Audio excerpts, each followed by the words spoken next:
capul tuturor listelor negre din A ultimul... fost cap de lista întotdeauna, Da. orice. Nu mai știu, dar și Capul noi am fost... răutăților, și noi am capul fost orice. după tine, noi după tine. Cei mai, nu știu, putiniști, ruși, antioccidentali, împotriva Uniunii Europene, împotriva NATO și așa mai departe.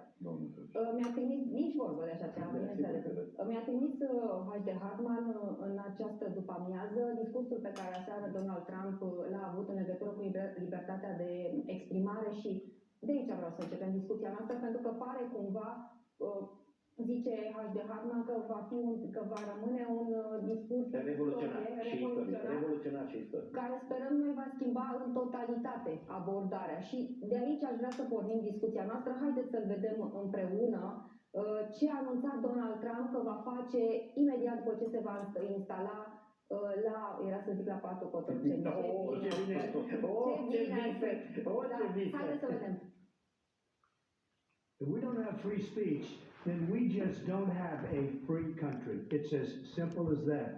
If this most fundamental right is allowed to perish, then the rest of our rights and liberties will topple just like dominoes, one by one. They'll go down.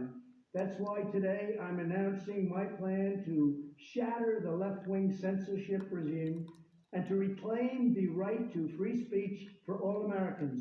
And reclaim is a very important word in this case because they've taken it away. In recent weeks, bombshell reports have confirmed that a sinister group of deep state bureaucrats, Silicon Valley tyrants, left-wing activists, and depraved corporate news media have been conspiring to manipulate and silence the American people. They have collaborated to suppress vital information on everything from elections to public health. The censorship cartel must be dismantled and destroyed, and it must happen immediately. And here's my plan. First, within hours of my inauguration, I will sign an executive order banning any federal department or agency from colluding with any organization, business, or person to censor, limit, categorize, or impede the lawful speech of American citizens. I will then ban federal money from being used to label domestic speech as mis- or disinformation. And I will begin the process of identifying and firing every federal bureaucrat who has engaged in domestic censorship, directly or indirectly, whether they are the Department of Homeland Security, the Department of Health, Human Services, the FBI, the DOJ, no matter who they are. Second, I will order the Department of Justice to investigate all parties involved in the new online censorship regime, which is absolutely destructive and terrible, and to aggressively prosecute any and all crimes identified. These include possible violations of federal civil rights law, campaign finance laws, federal election law, securities law, and antitrust laws, the Hatch Act, and a host of other potential criminal, civil, regulatory, and constitutional offenses. To assist in these efforts, I am urging House Republicans to immediately send preservation letters, and we have to do this right now, to the Biden administration, the Biden campaign, and every Silicon Valley tech giant, ordering them not to destroy evidence of censorship. Third, upon my inauguration as president, I will ask Congress to send a bill to my desk revising Section 230 to get big online platforms out of censorship business. From now on, digital platforms should only qualify for immunity protection under Section 230 if they meet high standards of neutrality, transparency, fairness, and non-discrimination.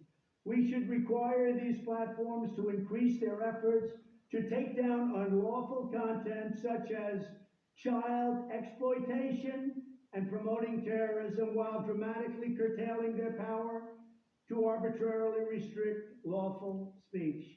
Fourth, we need to break up the entire toxic censorship industry that has arisen under the false guise of tackling so-called mis- and disinformation.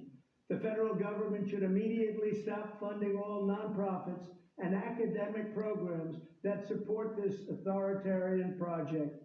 If any U.S. university is discovered to have engaged in censorship activities or election interferences in the past, such as flagging social media content for removal of blacklisting, those universities should lose federal research dollars and federal student loan support for a period of 5 years and maybe more.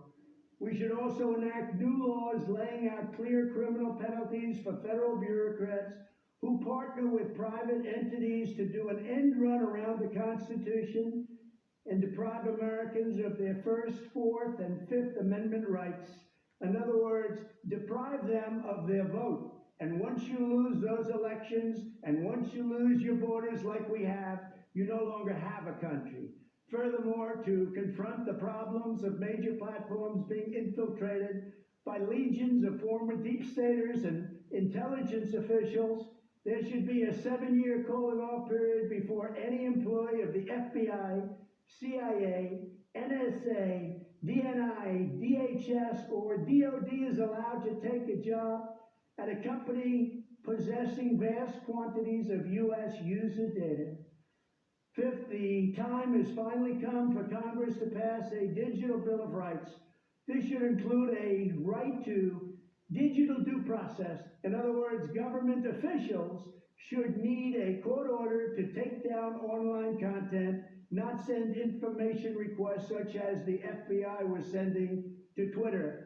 Furthermore, when users of big online platforms have their content or accounts removed, throttled, shadow banned, or otherwise restricted, no matter what name they use, they should have the right to be informed that it's happening, the right to a specific explanation of the reason why, and the right to a timely appeal.